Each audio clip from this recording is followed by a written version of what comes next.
Well, a very interesting example of how expat living here in China could actually file his complaints to social worker at the community level. Now, let's hear what our guests have to say about this. Mr. Tengen, it's interesting to see how these voices are being carried out, being paid attention to by our media, and also being reflected to the lawmakers, each level up to the top.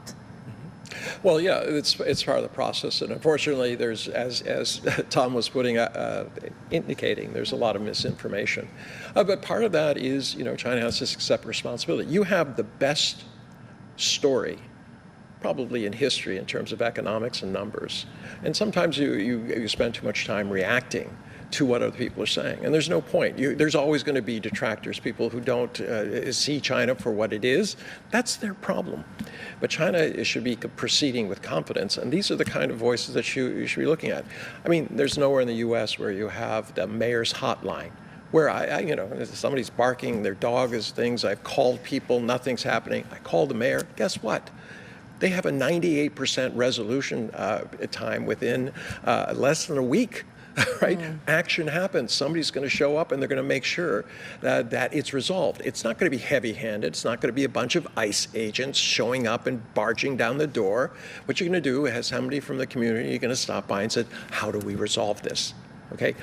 No lawsuits.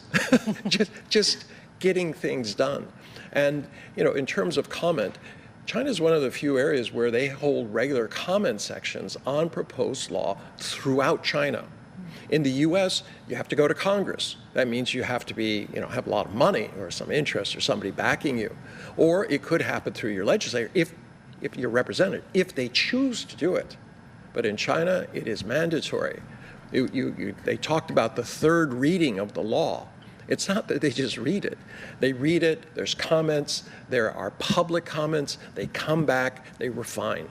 And this is the part where people should be paying attention to what China's doing. Not that you can replicate it in your own country, but there are parts of it which you should understand and be thinking about in terms of how your system can work better. And Professor, tell us more about this feedback loop in the process of legislation. You're an academic. Have you ever been contacted or consulted on the legislation process? From perspective of law professor, I believe that the Chinese legislative system is really, very, very, very unique because even the legislation represents the whole process democracy. As my colleague said just now, every time the draft list is reviewed, it will listen to the public opinions. And I'm a law professor at the university, and my university is, actually has a liaison office established by the Standing Committee of the National People's Congress. Therefore, if we professors believe that this draft needs further revision, we can go to this liaison office to put forward our suggestions. And I'm a law of international law or foreign-related law, and in recent years, as you know, that China is accelerating the foreign-related legislation.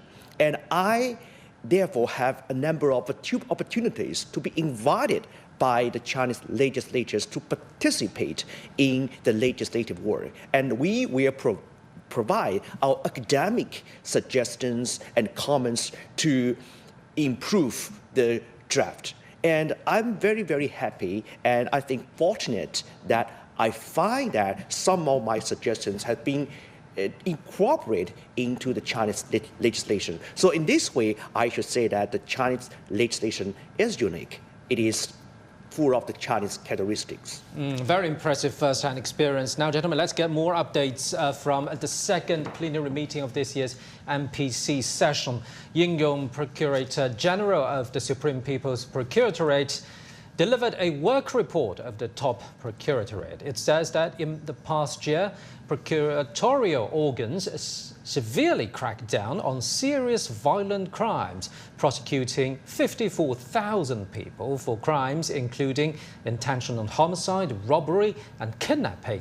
They also severely punished crimes such as human trafficking, gun and explosive related offences and drug manufacturing and trafficking, prosecuting 39,900 people.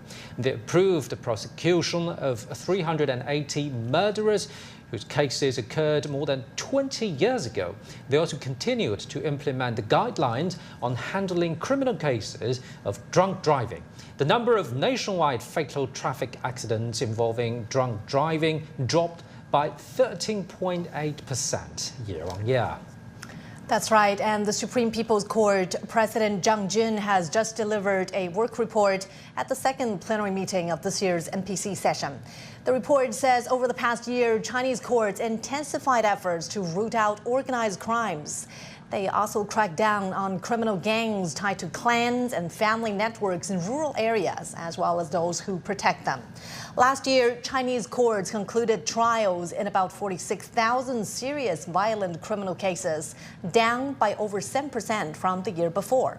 A total of 25,000 cases for assisting cyber criminal activities were concluded, down by 62% year-on-year. Courts also concluded 36,000 cases involving duty-related crimes such as corruption and bribery, up by over 22% year-on-year. Now, 40,000 cases for crimes against minors were concluded in 2025, down by nearly 2% year-on-year, with 44,000 people convicted. And for the latest of the upcoming Ministers' Corridor event, let's cross live to our reporter Zhou Jiaxing, following the event very closely at Great Hall of the People. Jiaxing, bring us up to date. Yes, Pandit, the second round of ministry corridors of briefings here is soon taking place. We know this is a kind of like closed window during the two sessions to relay the national strategies to some concrete details of the people's livelihoods. And today we're going to hear three ministers speak of agriculture, transport, and also sports with regard to their priorities set out in China's 15th five-year plan. And of course, let's start with one truly at the heart of discussions, the agriculture modernization and rural vitalization. There is a reason for that, of course. Just last month, the government just released the key blueprint termed as #1 central document for 2026. And that's the first key document of this year, with the focus on turning the agriculture into the modern major industries and then ensure the areas in rural part that could also have the prosperous and modern living conditions that match with their urban counterparts. So we're likely to hear from the ministers of the agriculture to address some key priorities aligning with this action plan.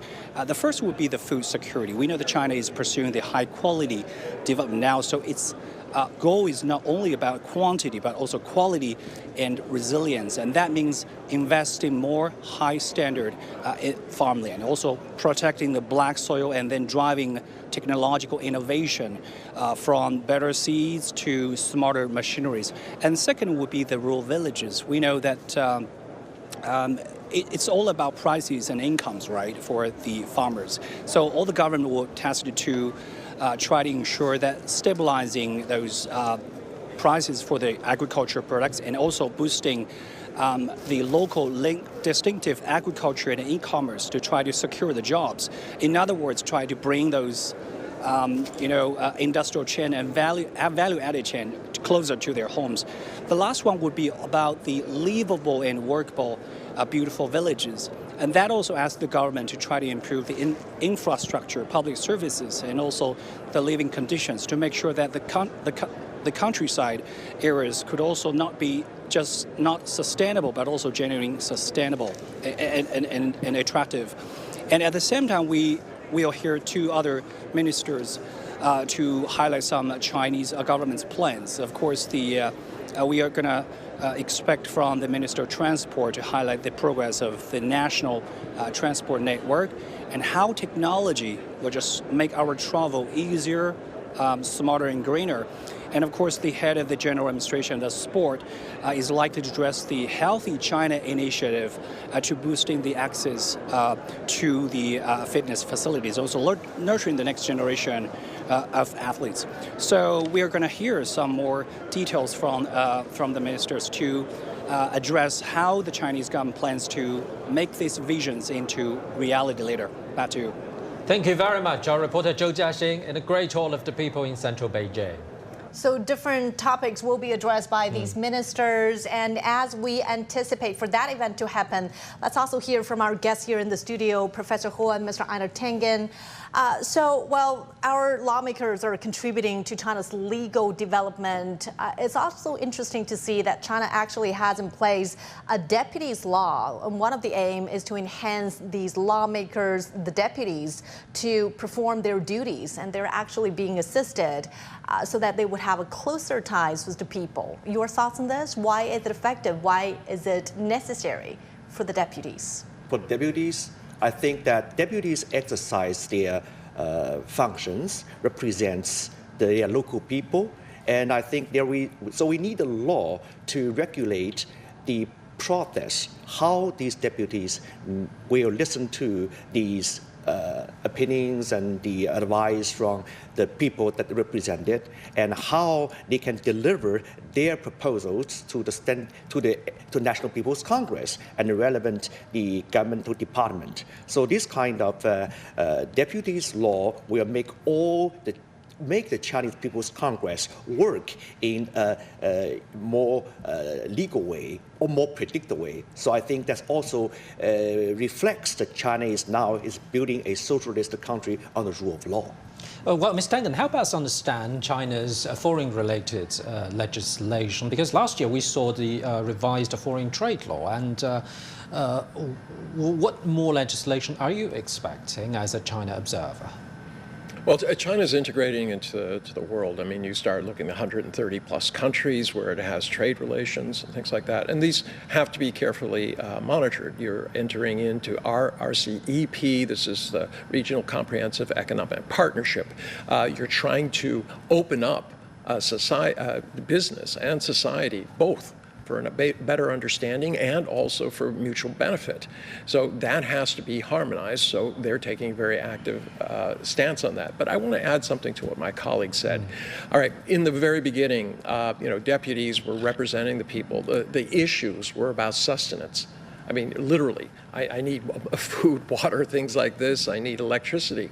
Today, you have a burgeoning middle class. There's a different, life is dynamic. And you need to have a closer tie to the expectations of the people.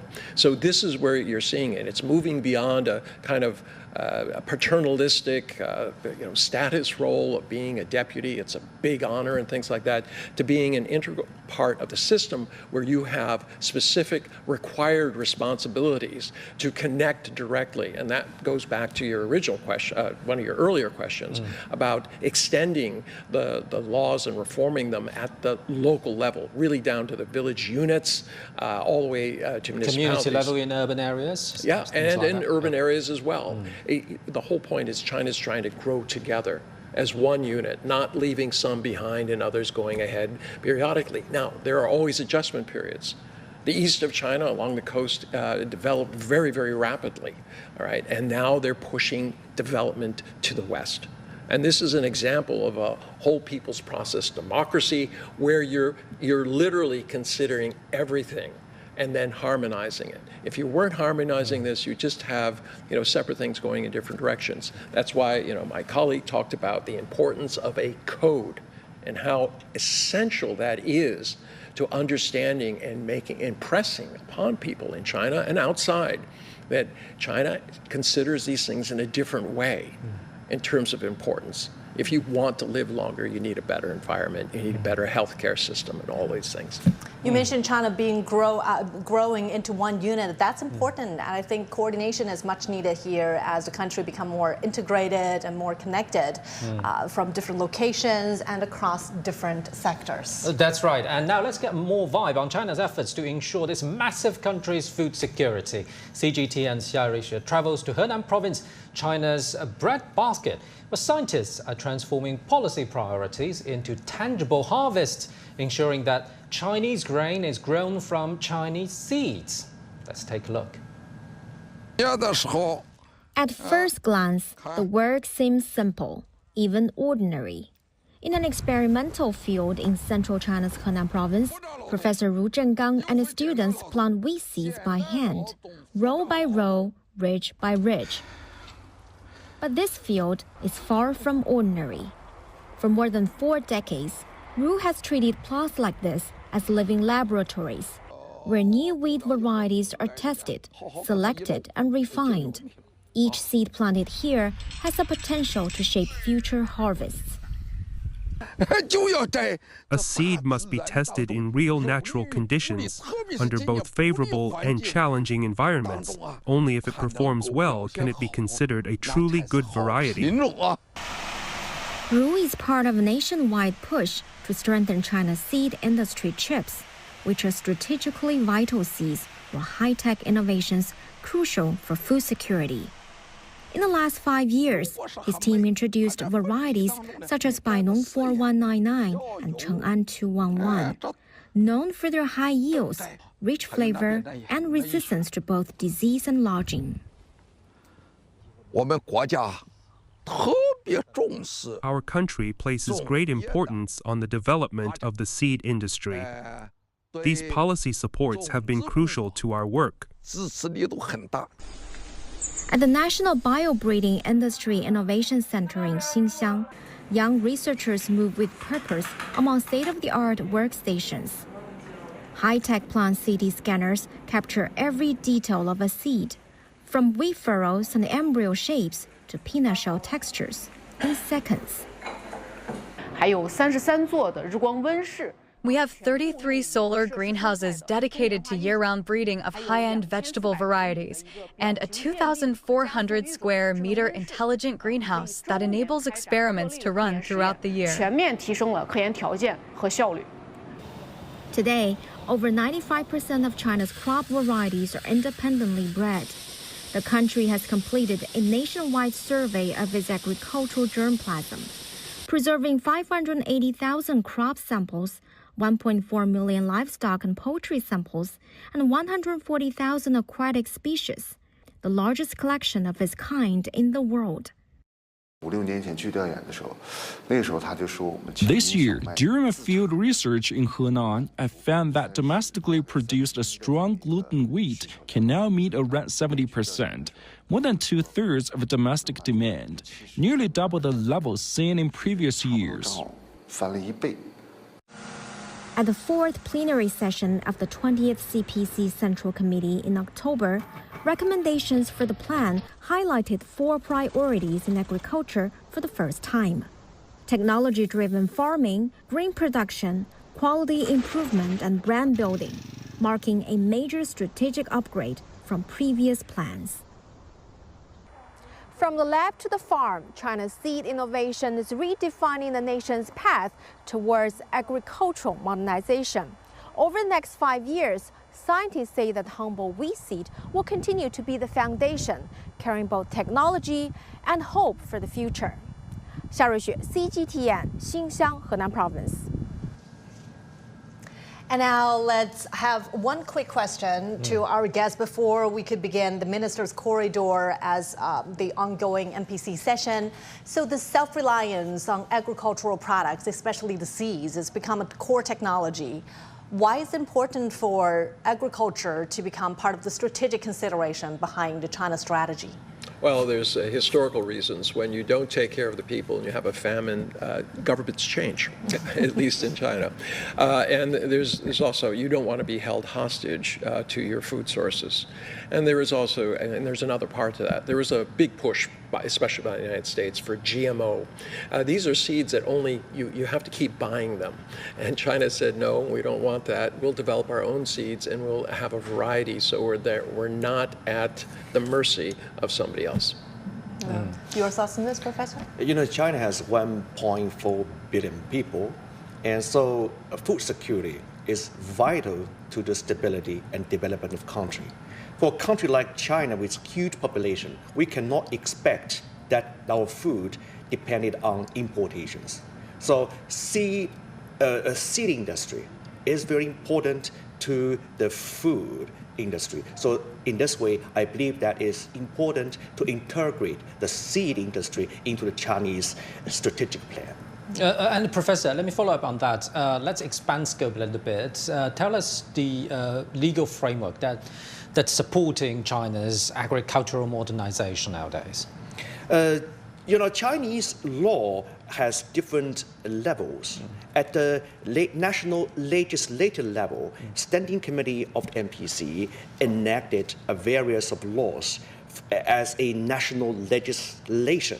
In addition, Chinese State Council, as the Central People's Government, has enacted a lot of administrative regulations to implement the Chinese legislation. So in this way, the Chinese legislation in all fields, including in agricultural fields, can be implemented in a better way. And additionally, the Chinese central government, the governmental department within the central government, they have the functions to stipulate, we call regulations to implement both Chinese national laws and Chinese administrative regulations. So in this way, by different levels or trials of the Chinese legislation system, that Chinese law can be implemented in an efficient way to safeguard the Chinese central government's policy. Now, our reporter covering the minister's corridor just now gave us a preview of what we could expect. There could be topics on infrastructure, on agricultural development. What are the areas that you're most interested in? Well, I used to be in politics in the U.S. Policy is great. What does it produce?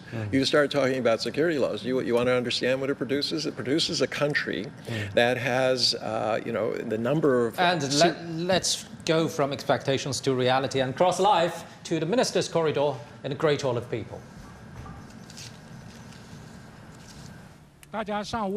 Good morning, everyone. The fourth session of the 14th NPC has its second ministerial corridor. Now we begin. And we have invited 3 ministers to take your questions. And they are Minister of Transport, Liu Wei, Minister of Agriculture and Rural Affairs, Han Jun, and Director of State Administration of Sport, Gao Zhidan. Now let's welcome the First Minister, Liu Wei.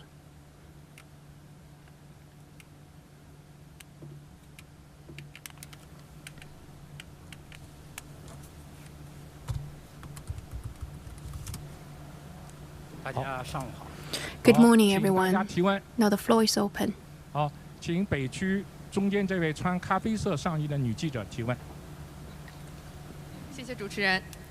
you. Morning, Minister Liu. I am from Xinhua News Agency. One key topic for this year's 2 sessions is to review the 15th five-year plan. Transport is a pillar industry of our development. So during the 15th five-year plan period, what's going to be the major measure for transport system building? Thank you for your question. During the 14th five-year plan period, under the leadership of CPC Central Committee with Comrade Xi Jinping as its core, the establishment of China's comprehensive transport system made breakthroughs. And we have taken a solid step forward towards building China into a strong transport power. And there are 3 main areas. First, infrastructure. In the past 5 years, we saw the largest investment and the biggest effort in building the network. The 8 corridors, the comprehensive transport system has completed over 90%. of its targets. Secondly, transport services for passenger and cargo and oil transport, we rank among the top in the world in terms of the major indexes. For example, the port's throughput account for 1/3 of the world's total. For delivery number, we have registered over 200 billion. For 12 years in a row, China ranked number 1 in the world. Third, technological equipment. The level of modernization has been greatly boosted. For example, the C-119 aircraft carried over 4 million passengers. And for the automated ports, they are also leading the way in the world in terms of the level of automation. And as to the plan for the 15th five-year plan period, during the 2 sessions, we reviewed the plan, specifically laying out the measures about improving the modernized, comprehensive transport system. And we dedicated efforts to the 6 major projects about building that comprehensive transport system.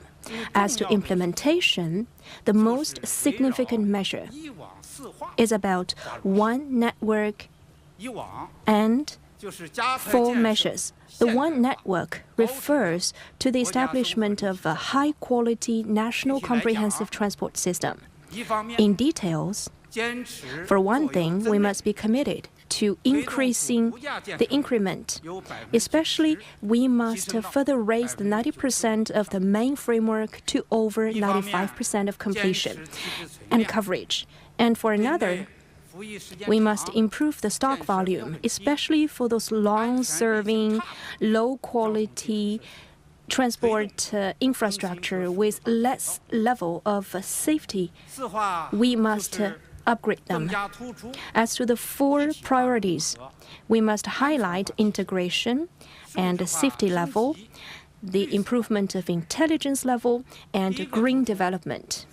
For example, first, integration. The priorities will be given to the cross-regional, cross-sector integration with diversified methodologies. For example, for traveling, the metropolis intercity transport efficiency improvement must be carried out so that nationwide, the 1-hour commuting region must be able to cover a larger population. As to logistics, we have a multi-city joint transport system. And within 1 hour, we must improve the efficiency of transition. Second, the level of safety must be elevated. Especially, priorities must be given to the loopholes of safety areas. And we must be able to improve the overall safety level of transport system. Every year, the flood may damage the roads at the distance of 120,000 kilometers. During the 15th five-year plan period, road safety resilience improvement project will be continued.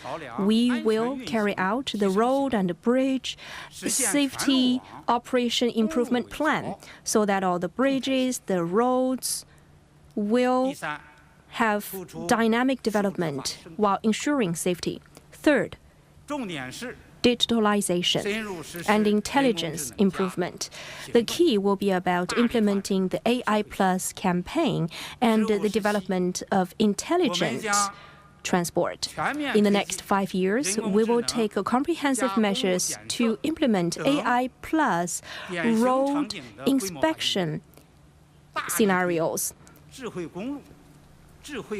with scaling up.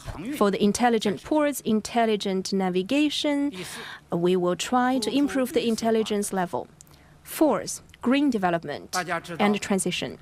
As is known to all, transportation operation is the main area for emission control, with a contribution ratio of about 10% of the nation's total. During the next 5 years, we will aim at the carbon peaking and carbon neutrality goals and push forward the zero carbon corridor development and station establishment. The new energy ships and vessels and vehicles will be applied on a larger scale, including those equipment. In the future, the 15th five-year plan will be put onto the ground, and the transport plan version will be also bolstered. Thank you. Next question, please. 部长你好，我是四川广播电视台四川观察的记者。 With 交 Sichuan 通运输是 TV 服务保障民生的 and 重要领 media 域。 group, so 请问 transportation 今 is 年交通运输部在 important 服务保障民 means 生方面 for 有哪些 guaranteeing the 举措？谢 well-being 谢。 of people. So what measures will be taken to ensure a better well-being of the people? Transportation provides services to millions of families and has close connection with people's work and life. So I would like to provide a group of statistics in terms of cross-region travels. Nationally, on a daily basis, on high-speed roads, 30 million vehicles are traveling, cars are traveling, and about 2 million are taking the civil aviation flights. In terms of the intercity travels, nationally speaking, on a daily basis, about 100 million people are taking the subway to travel to work, and about 1 million are taking the buses, 100 million are taking the buses, and another 100 million are taking the e-hailing cars or taxis. In terms of the delivery services, on a daily basis, we collect 550 million packages, and on a daily basis, each person would receive 3 packages on a weekly basis. These statistics has close connection to people's daily lives, which means that transportation serves a fundamental function in terms of service and the improvement of the well-being of the people. So we will keep Comrade Xi Jinping's words at heart. We prioritize the urgencies and emergencies raised by the people. So we will take measures from the following 3 aspects. First, we will focus on travels in general in order to ensure a more smooth traveling of the people. We will strengthen our responsibilities in this regard. To be more specific, we have 3 focuses.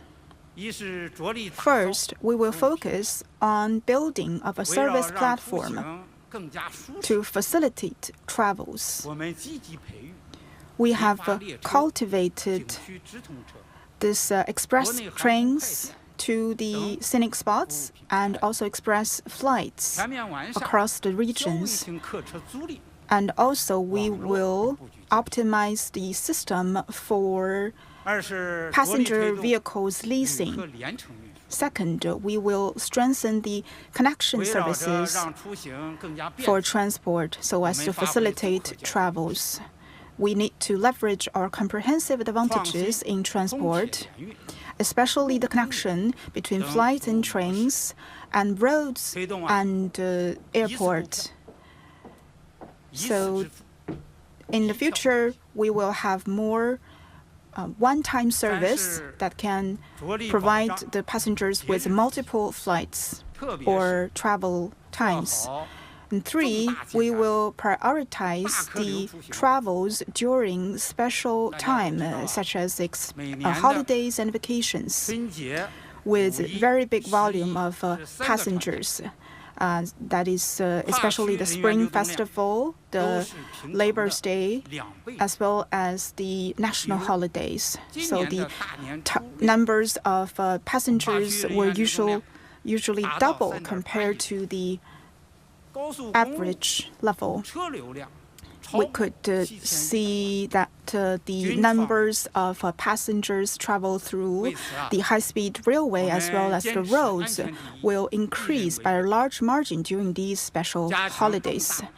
Therefore, we have to make comprehensive plans and guard against possible risks so as to facilitate people's travel and make sure that the travels are smooth and safe. Second, we will focus on the small details, such as the improvement of the service sector on high-speed roads. And currently, we have already built more than 4,200 service sectors. So one on average of one service sector will be set up every 50 kilometers, and we will focus on the improvement of the quality of these service stations. We will first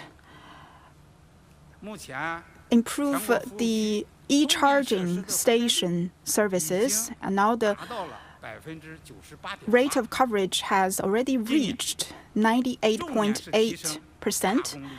And this year, we will be increasing the level of power supply in these e-charging stations so as to ease the pressure, especially during the holidays.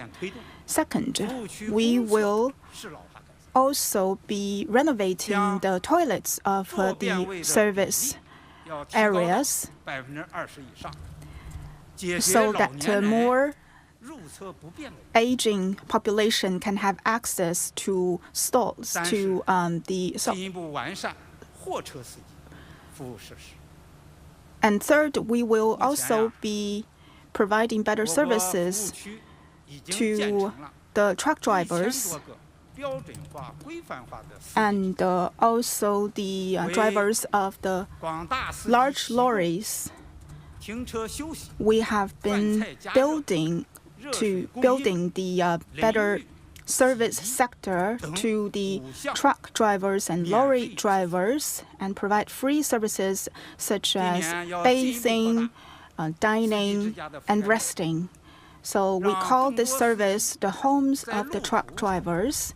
We will ensure that the truck drivers can have access to hot food, hot water, and hot baths during their long-distance travels. 3, we will also focus on the building of transportation system in rural areas to better service the rural revitalization projects.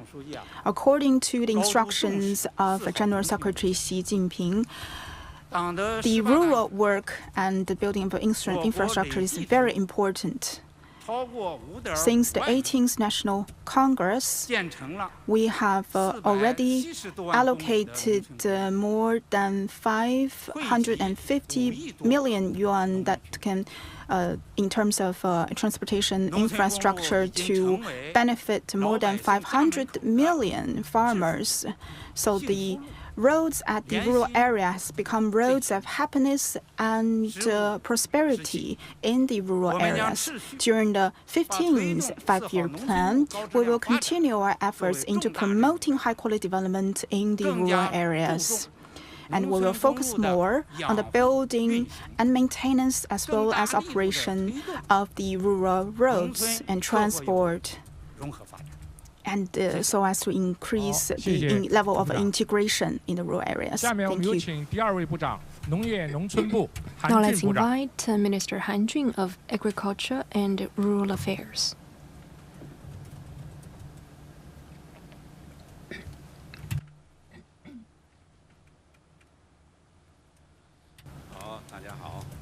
Morning, everyone. The floor is open. 请南区中间这位穿黑色上衣的女记者提问。 From People's Daily.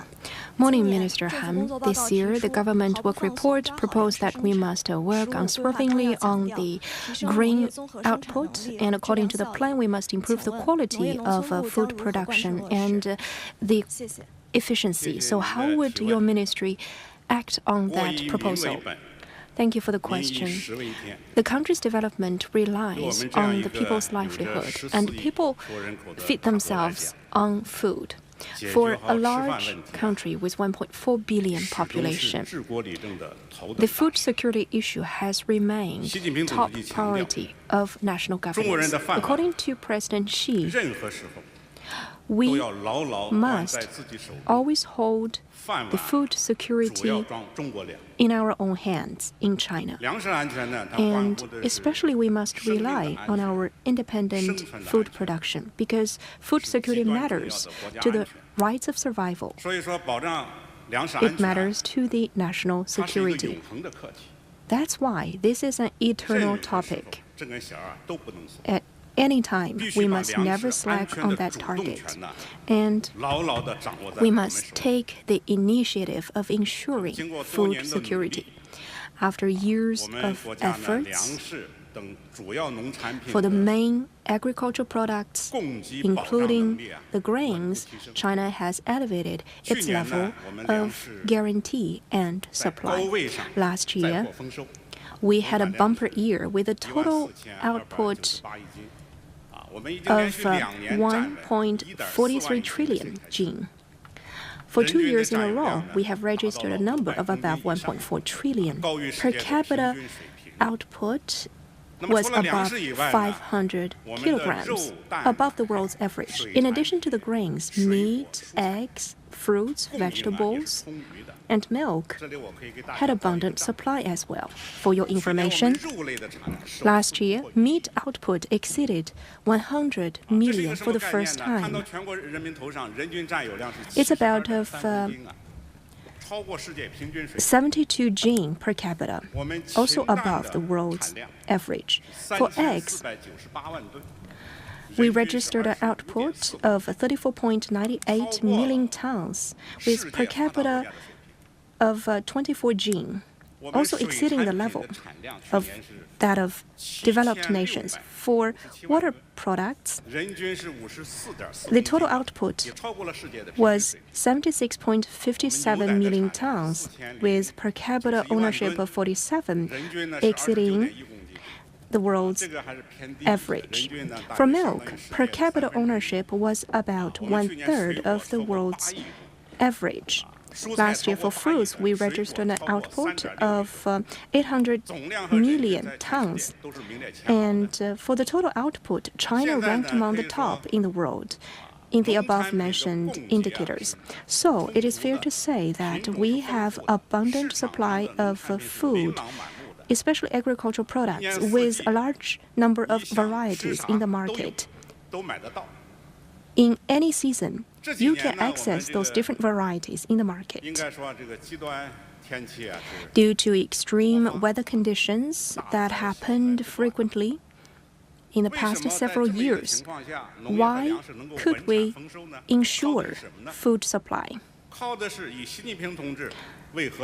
That's thanks to the leadership of CPC with Comrade Xi Jinping as its core and the industrious efforts made by tens of millions of farmers, and also the insurance of the farmer-friendly policies, as well as the continued improvement of agriculture sector. During the past 5 years, the equipment of agriculture sector has been significantly improved. So modernization has come to a higher level in agriculture sector.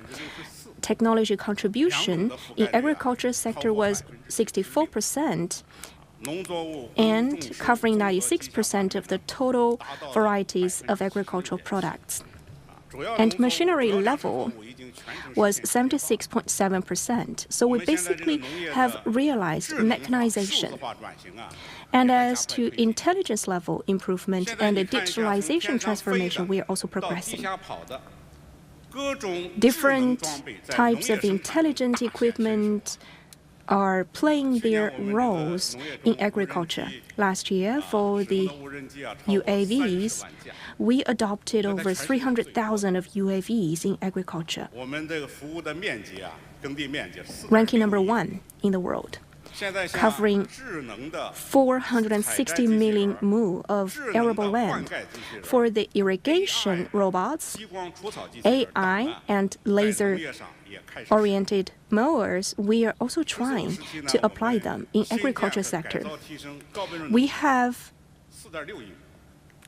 improved 460 million mu of high-quality arable land, totaling 1 billion mu of arable land in the past several years in total. So we have stronger capacity to relieve the disasters. And according to the government work report, we must never slack on the yield. 1.4 trillion gene of grain output was a major expected target this year. And our ministry must accurately and thoroughly execute on that policy. The capacity and output and the ecosystem must be worked on together to develop quality agriculture, branded agriculture, and green agriculture. We must ensure that for the major agricultural products, including grains, must have abundant supply at a higher level. The farmer's income must be boosted, and efficiency of agricultural practices must be improved as well. We must ensure the numbers. That is to say, the capacity building must be taken as the top priority, and the new round of added output must be carried out in our campaign in order to stabilize the area of sowing agricultural products. And also we must improve the yield of the agricultural products so that for the seeds for the arable land must be sound and efficient. And technology must be highly applied in order to truly ensure stabilized output of grains. And there are two key issues to target at. The first one is seed. The other is arable land.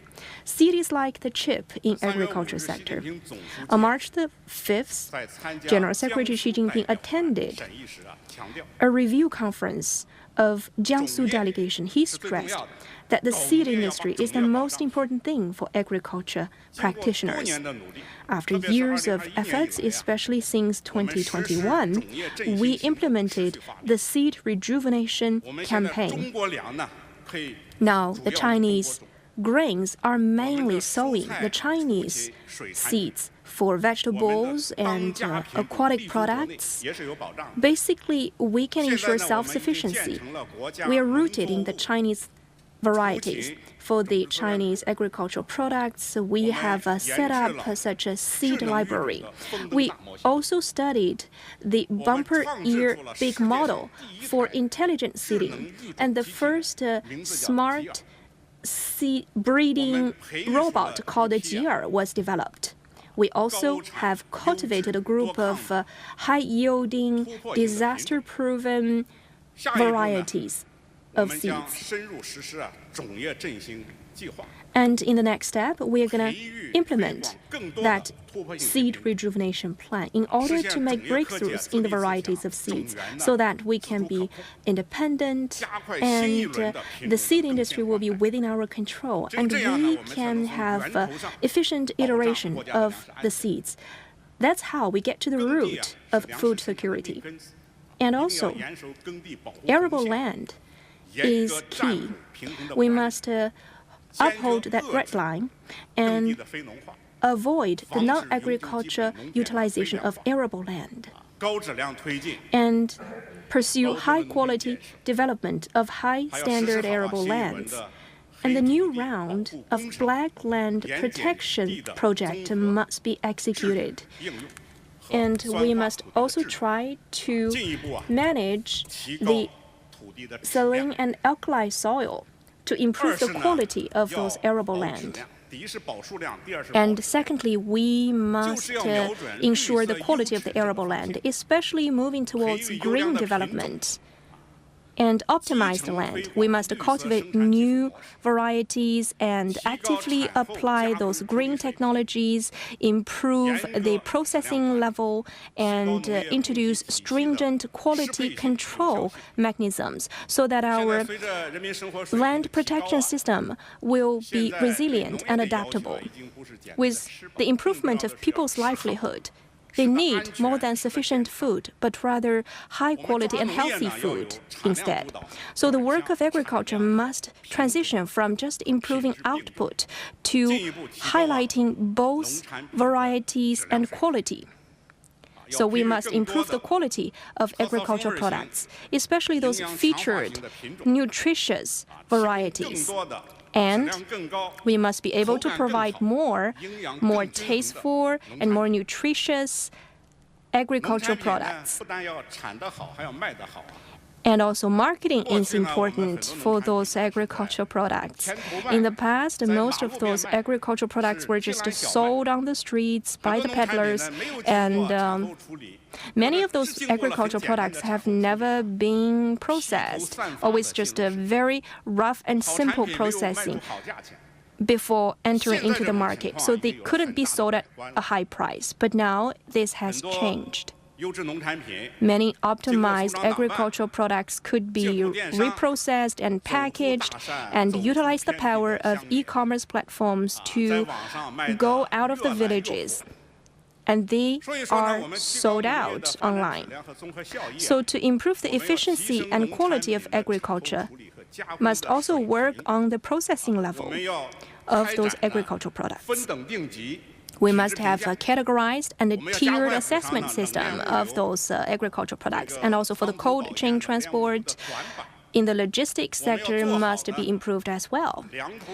And we must add more value to the different agricultural products. To that end, we must take solid steps to improve the quality and work on branding and standardized production. For the Chinese people, we must provide high quality and reputational agricultural products so agriculture will be modernized. And in that way, we can increase the farmers' income. So we must work on the quantity, quality, and diversity. By diversity, I mean we must set up the concept of big agriculture, big food. So agriculture, husbandry, and fishery will be developed together.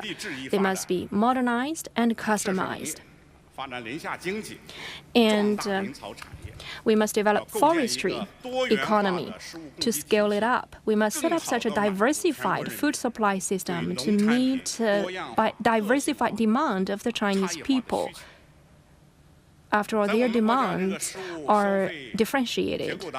And in our food consumption structure, people consume more oil. For milk and beans, consumption is relatively lower. We have communicated with National Health Commission about healthy diet popularization. Now, per capita oil consumption exceeded the 40% of the level recommended by scientific and healthy diet. For beans and milk, per capita intake is less than 60% of the recommended level by healthy diet. For milk consumption, China takes only 1/3 of the world's level. That's why we call upon a relative reduction of oil consumption and an increase of beans and milk consumption. I hope this could catch your attention. Thank you. Next question, please. Thank you. With Farmers Daily, according to the work report of the government, the comprehensive revitalization of the rural areas would be a priority, and the poverty alleviation is a top priority in work of this regard. So, Mr. Han, how will the Ministry of Rural Areas implement policies and measures to ensure the work of this regard? Well, General Secretary Xi Jinping has pointed out that the rural revitalization is key to the development of a national economy. So we've acted according to the deployment of the Central Party Committee and the State Council. And in the past year, we see massive progress in this aspect. First of all, the rural industry has taken a massive leap forward, and the processing rate of the agricultural product has been improved. And we saw major improvement in rural travels and e-commerce. Second, we also saw an upgrading in terms of environmental front. We see better levels of the garbage processing and toilet renovation and so on. Right now, 77% of the rural areas have access to clean toilet and modern toilet. And we also have a very modern garbage collecting and processing system. And right now, 55% of wastewater can be well processed in a scientific way in the rural areas. So the basic infrastructure of the rural areas has also been greatly improved. For example, the tap water now can be found in more than 90% of the rural areas, and 5G technologies can be found in more than 95% of the rural areas. In the past 5 years also, we have further consolidated the poverty alleviation effort, and the transition period has been successfully fulfilled. In the past 5 years, we have altogether helped more than 7 million people from prevented the 7 million people from coming back to poverty, and among the 3,000 poverty-stricken counties, the disposable income is up by 8.2%, which is faster than the national average by 0.8 percentage points. And we also see a higher level in terms of rural-urban integration and modernization in the rural areas. According to the government work report, we have greatly promoted rural revitalization and will continue that effort. The General Secretary pointed out that without rural modernization, there will be no modernization of the whole country. Overall speaking, the rural revitalization and modernization is lagging behind. In the 15th five-year plan, we will better cater to the needs of the pursuit of happiness of the rural areas residents and the farmers. We will continue to advance the rural modernization and push for better results. First of all, the rural areas should be a more enjoyable place to live in. We need to improve the environment as well as the basic infrastructure and the services in the rural areas, and we need to make up for those shortcomings. We need to facilitate the public services and the living environment of the rural areas so as to make sure that people in the rural areas can also lead a modern way of life. Second, we will also need to strengthen the rural civilization projects to improve the level of education and good culture in the rural areas. So according to the General Secretary, we must prevent this returning to the poverty from happening. So our poverty alleviation effort has been unprecedented in world history, and it goes hand in hand with rural revitalization effort. The past 5 years has been a transmission period for poverty alleviation, and after these 5 years, the result of poverty alleviation has been further consolidated. From this year on, this transition period will end when we'll usher in a new era of a normative poverty prevention effort. So the Ministry of Agriculture in the rural areas will continue to strengthen effort in this regard, to create new momentum, to build better social security systems so as to prevent this returning to the poverty phenomenon from happening. So this normative and more targeted poverty alleviation will not be possible without more measures to be taken. During the transitional period, we have established a poverty monitoring system at the national level, and it covers all the poverty-stricken villages. Right now, we have a very well-established data-sharing platform concerning the poverty situation and could monitor the risks in a very timely manner, so as to facilitate more targeted measures against poverty. So we need to identify the risks at an early stage and provide much-needed assistance to them. We also need to strengthen and extend the opportunities for migrant workers. And second, we need to prioritize the industries with locally featured industries. Now, 70% of the poverty-stricken families get out of poverty through migrant working. More than 38 million migrant workers are now working across different regions, and more than 13 million are working across in different provinces. And within the province, there are more than 20 million population. So most of the migrant workers are working within the province or even within their county, but away from home. Coming up, we will continue to provide better services and training programs for the workers and farmers as a whole.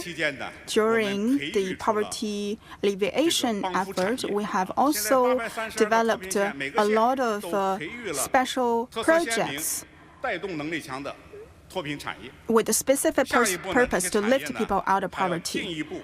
In the next stage, these industries will continue to speed up the effort in terms of development and improve its quality. We need to ensure that the people that are already out of poverty can now have a better life and improve their disposable income. Our policy will remain stable at a general scale, but small adjustment will be made underway. We have to ensure this long-term assistance mechanism, ensure long-term financial support so as to promote rural revitalization. This would be a national policy that remains unchanged. We provide special policies especially this coordination between the East and the West. And the central government will also be providing special assistance and allocated special fundings in this regard so as to consolidate the effort, so as to prevent the returning to poverty phenomenon from happening in order to promote the overall revitalization of the rural areas. Thank you, Mr. Han. Now let's invite Director Gao Zhidan of State Administration Sport.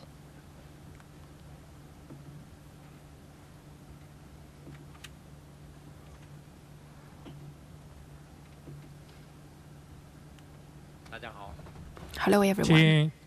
The floor is open. 请那个北区中间那位穿黑色上衣的男记者提问。谢谢主持人。 Thank you. With the CMG.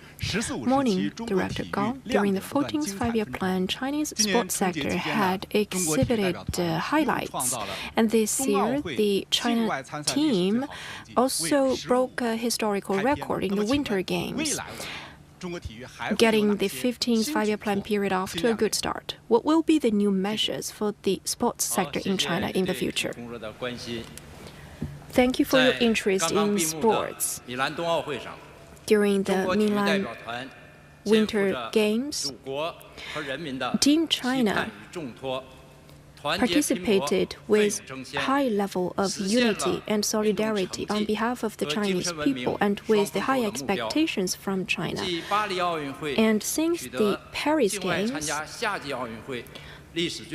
we have registered the best record during the Summer Games history. And now, this time, we have registered a new high in the field of Winter Games. So it's like a big gift and bonus to the Chinese people during the Spring Festival. And it showcases the implementation of instructions of President Xi Jinping in 4 ways. Under the leadership of CPC Central Committee and with the support of the Chinese people, we are deeply rooted in the actual conditions in China and follow the steps of international sports business, and we give play to our systemic advantage in order to practice on the call of building China into a big sports power. Sports carry the dreams of a national rejuvenation. With the improvement of our national strength, sports will flourish. So during the past 5 years, we have registered some new achievements. For example, the mass fitness spaces have been enlarged, and we have diversified sports activities for the public. For the teenage sports activities, they are also booming. The Hangzhou Asian Games and the Paris Olympic Winter Games, and we have continued our record-breaking performance. And we are truly innovating the practices of one country, two systems. And the scale of the sports business has been climbing up. The Chinese sports spirit and Olympic Winter Games spirit are very encouraging and inspiring. So sports carry multiple functions, and it is solely releasing its value. The Chinese sports is unleashing its vitality in an unprecedented way. All of those achievements help us to start our new journey of sports sector in the next 5 years. We must continue to be inspired to develop China into a strong sports country. There is a slogan in the sports sector saying that we must start from scratch once we step off the podium in the awarding ceremony. So in the next 5 years, we will focus on our issues and continue to deepen our reform, strengthen our governance, and take multiple measures to conquer those difficulties with a sports spirit. We are going to start a new journey of building China into a strong sports nation. As the sports for the people, we will be people-centered. Priorities will be given to increasing supply, organizing resources, and balancing the cross-regional development in order to keep meeting people's need for diversified and personalized sports activities. More games and stadiums and service resources in the sports sector will be delivered to the people. So people could truly tap into those resources and afford those resources. The 15 minutes fitness radius will be the actual area of people's happiness. So many appreciated sports activities could truly flourish across different regions, and the achievements made in the sports sector would help to improve people's sense of happiness. As to the reform of the competitive sports, we're going to take advantage of China's system and organize our experience in Milan and Paris games in order to fill in the loophole. And we are going to deepen our reform of competitive sports management mechanism and the training methods in order to set up such a diversified talent cultivation system.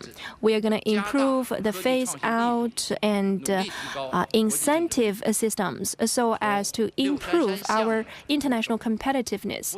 We have a campaign called 633.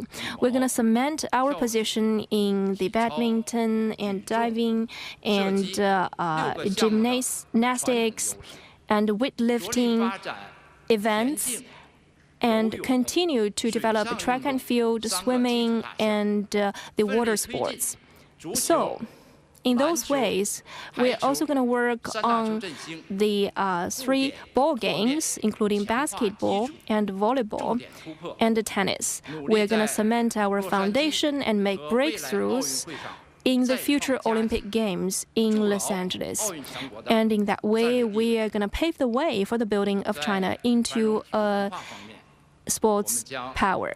As to the prosperity of sports culture, we are going to champion the Chinese sports spirit, especially the Beijing Olympic Winter Games spirit, and highlight the role of sports education so that the sports culture could be highly disseminated and grow in its influence and appeal.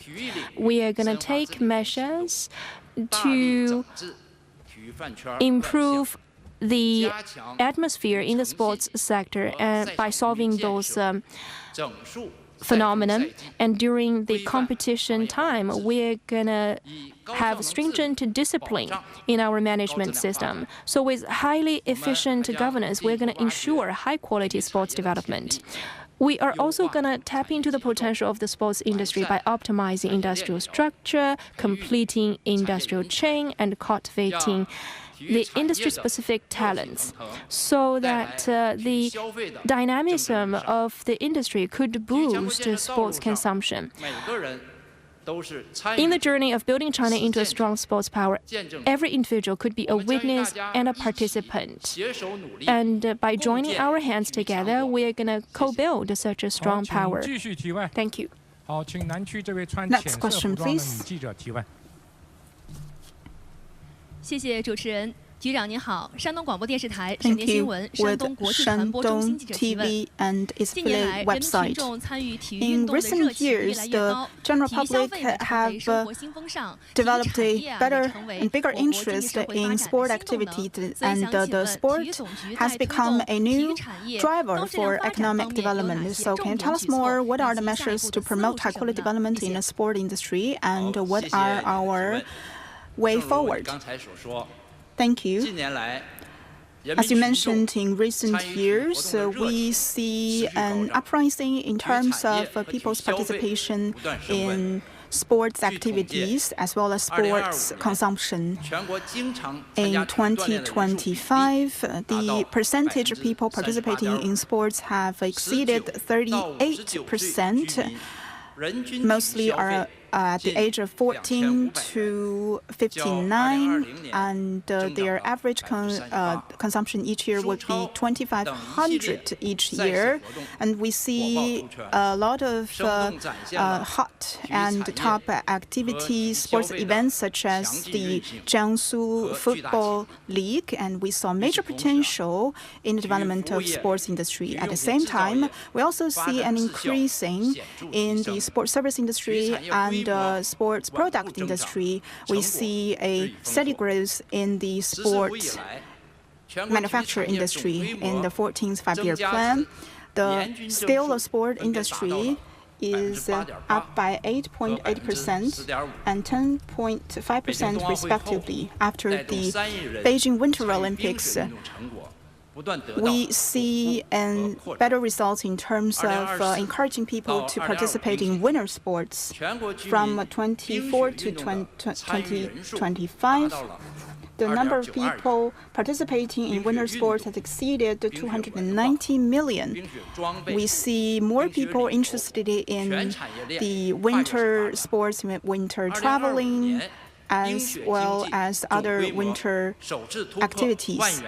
And the winter industry has also exceeded our expectations.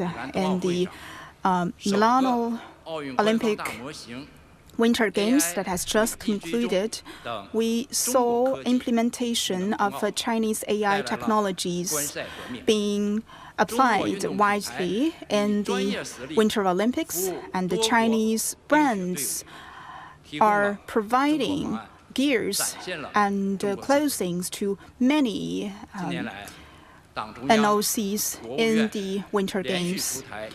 So the State Council and the Party Central Committee have implemented a series of documents and measures to promote the development of winter sports and its related industry, so as to further invigorate the development of the sport industry. And we have already addressed a lot of problems and bottlenecks, difficulties in this regard. In the next step, we will continue to prioritize our measures and will be working with the NDRC to unleash the 49 outdoor sports activity locations so as to further improve the level of sports infrastructure in multiple places. We will also be promoting policies, implementing policies to help with the financing of sports related businesses. In terms of empowerment of a major sports event, we will help with the publication and publicity of the sports event at the community level and at the rural areas. And we will organize a lot of activities related to the major sports event. And we will encourage more people to participate in sport activities and sports events at multiple levels. In terms of platform building, we have held important meetings concerning outdoor activities and the exhibition for sport production, so as to increase the synergy in the sports industry. So we saw great potential in the development of sport industry, so we will further promote high-quality development in this regard. First, the policy must lead the way. We will research and study the policy and documents concerning the development of the sport industry, especially those concerning winter sports and outdoor activities.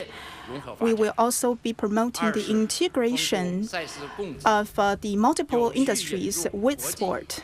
And second, we will be introducing high-level international sport events, all the while promoting the local major sports event.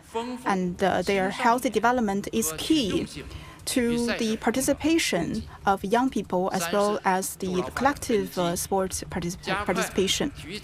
Three, we will strengthen the standard-making mechanism of the sport industry and lay a solid foundation for the healthy development of the sport industry. Thank you, Minister Gao. Dear friends from the press, that concludes this morning's Ministers' Corridor. And on March the 12th, we will be holding the last Ministers' Corridor here. We will see you then. Thank you. That was the Minister's Corridor at the Great Hall of the People. Chinese Minister of Transport Liu Wei says China will continue to improve travel services this year. 今年在工作安排上，我们突出3个着力。 We have 3 focuses. First, we will focus on building of a service platform to facilitate travels.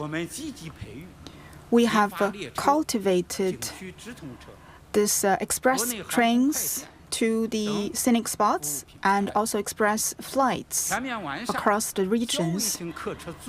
And also we will optimize the system for passenger vehicles leasing. Second, we will strengthen the connection services for transport so as to facilitate travels. We need to leverage our comprehensive advantages in transport, especially the connection between flights and trains and roads and airport. So in the future, we will have more one-time service that can provide the passengers with multiple flights or travel times. And three, we will prioritize the travels during special time, such as holidays and vacations, with very big volume of passengers. So we've been listening to the insights from the ministers, from key government departments, and now I'd like to get your insights from our guests. So this massive transport network in China, 1.4 billion people are always on the move, and he particularly highlighted this technological part, technological innovation, one massive network with integration of technology, AI plus inspection particularly. So what's the consideration behind this? Well, it was an impressive set of numbers. I mean, he was just incredible. But the way I think about this is China in its early period was concerned about moving freight, and it was about the export economy. Today, it's about consumption, so it's concerned about moving people. And this is the kind of interest that people have. They want to know, okay, so what is the plan? Well, we're using logistics in order to accomplish this, and this is what somebody like in his position is actually conveying. How do these ministers who are charged with very specific targets, how do they go about doing them? How are they prioritizing, and what does that mean to the people? Of course. And let's hear more from the ministers. Han Jun, Chinese Minister of Agriculture and Rural Affairs, stresses seed remains one of the key areas of China's agricultural work. He says China strives to achieve sci-tech self-reliance in the seed industry to ensure national food security. Seed is like the chip in agriculture sector. After years of efforts, especially since 2021, we implemented the seed rejuvenation campaign.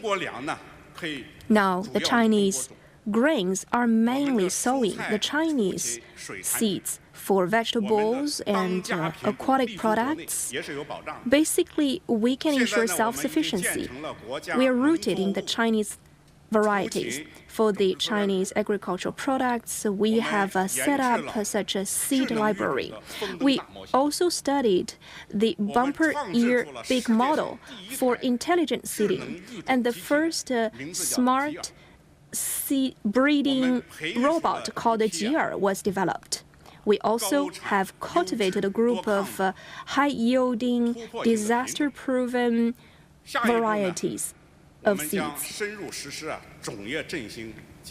And in the next step, we are going to implement that seed rejuvenation plan in order to make breakthroughs in the varieties of seeds so that we can be independent and the seed industry will be within our control and we can have efficient iteration of the seeds.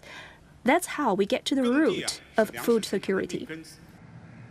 So the level of technology and innovation has been elevated in China's agricultural and land development. For example, the minister stressed intelligent seeding, and he also emphasized that quantity and quality are equally important for arable land. Diversity also is another important factor. Your insights on this, the importance of agriculture and rural development in becoming a pillar for China's development? Agriculture, I think, is the most traditional industry in the country and has a very long history. And now technology has changed the agriculture. it makes agriculture more strong and makes the country more confident on its food security. And from the Ministers' Corridor, we have found what the Ministers of Agriculture and Rural Affairs has done during the last year. And we are very impressive about what have been achieved last year in these very important area. And we can also know what are the priorities for these ministries to do in the next year. And Mr. Tengen, remind our global viewers of the importance of China feeding its own 1.4 billion people with most of its own land. How important is this very fact that is often overlooked by some Western narrative? Well, it's food security, and there are many other countries around the world that do it. I mean, the U.S. Only has 2% of its population involved in agriculture, yet they produce more than they can consume. But they're still importing. This is not a situation where China is saying, oh, we're not going to import anything. They're just saying that basic food security needs to be taken care of. But this also feeds into, I like that word, feeds into a healthy China.